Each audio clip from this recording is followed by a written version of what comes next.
Pernah nggak sih lagi asik-asiknya kerja atau nonton, sinyal internet di rumah tiba-tiba jadi lambat banget atau malah putus nyambung? Pasti sering kan?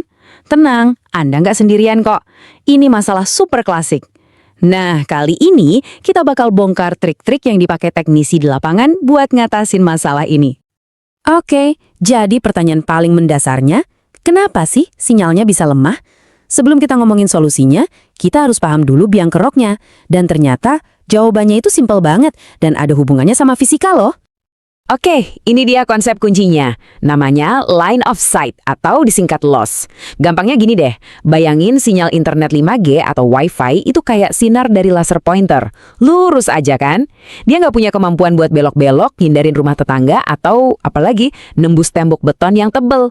Begitu ada yang menghalangi jalurnya, ya udah, sinyalnya berhenti di situ. Inilah akar dari semua masalah kita. Terus gimana cara para teknisi ngakalin ini di lapangan? Nah, solusi pertama dan yang paling umum itu logikanya sederhana banget. Kalau sinyalnya nggak bisa nembus penghalang, ya udah, kita lompatin aja dari atas. Ini dia jurus yang sering disebut tanam tiang besi. Jadi, alat penerima sinyalnya itu atau CPE nggak dipasang nempel di atap, tapi ditaruh di ujung tiang besi yang tinggi banget, bisa 6-12 meter loh. Tujuannya jelas biar bisa ngintip dari atas rumah tetangga atau pohon yang menghalangi jalur pandang ke tower. Tapi solusi ini ada plus minusnya no. Pertama, soal biaya. Tiang tambahan ini biasanya di luar paket standar, jadi kita sebagai pelanggan yang perlu bayar ekstra. Kedua, ada risiko teknis. Semakin tinggi tiangnya, semakin gampang goyang kalau kena angin kencang. Nah, goyangan ini bisa bikin sinyal jadi nggak stabil. Makanya pemasangan kawat penyangga atau seling itu wajib banget buat jaga tiangnya tetap kokoh.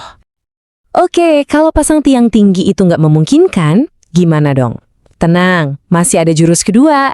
Yang satu ini butuh kesabaran lebih. Kalau tadi kita melompati penghalang, sekarang kita coba cari celahnya. Teknik ini namanya geser titik atau hunting spot.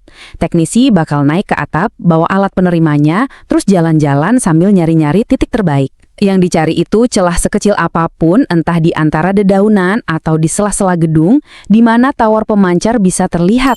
Dan jangan salah loh, kadang cuma geser posisi 1 meter aja bedanya bisa dari sinyal 0 jadi full bar.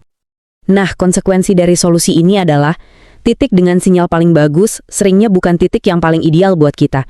Kita mungkin pengennya alatnya dipasang di dekat-dekat aja, biar kabelnya rapi dan pendek. Ternyata sinyal paling kuat justru adanya di ujung atap yang paling jauh. Artinya, ya kita harus siap kalau kabelannya jadi lebih panjang dan mungkin kelihatan sedikit kurang rapi. Ini adalah kompromi antara estetika dan koneksi yang stabil. Solusi 1 dan 2 tadi kan intinya mengakal-akali penghalang. Nah, solusi ketiga ini lebih to the point. Kalau ada sesuatu yang menghalangi, ya singkirkan aja penghalangnya. Dan kalau kita ngomongin penghalang sinyal nirkabel, musuh bebuyutannya itu nggak lain dan nggak bukan adalah pohon. Kenapa sih pohon ini jadi masalah banget? Ternyata bukan cuma karena batang dan dahannya yang besar. Ada rahasia lain yang tersembunyi di dalam daun-daunnya. Ini dia fakta yang sering kita lupakan. Daun itu kan isinya air.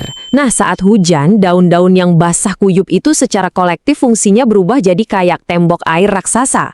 Sinyal frekuensi tinggi itu benci banget sama air. Makanya jangan heran kalau internet yang tadinya kenceng bisa langsung mati total begitu hujan turun deras.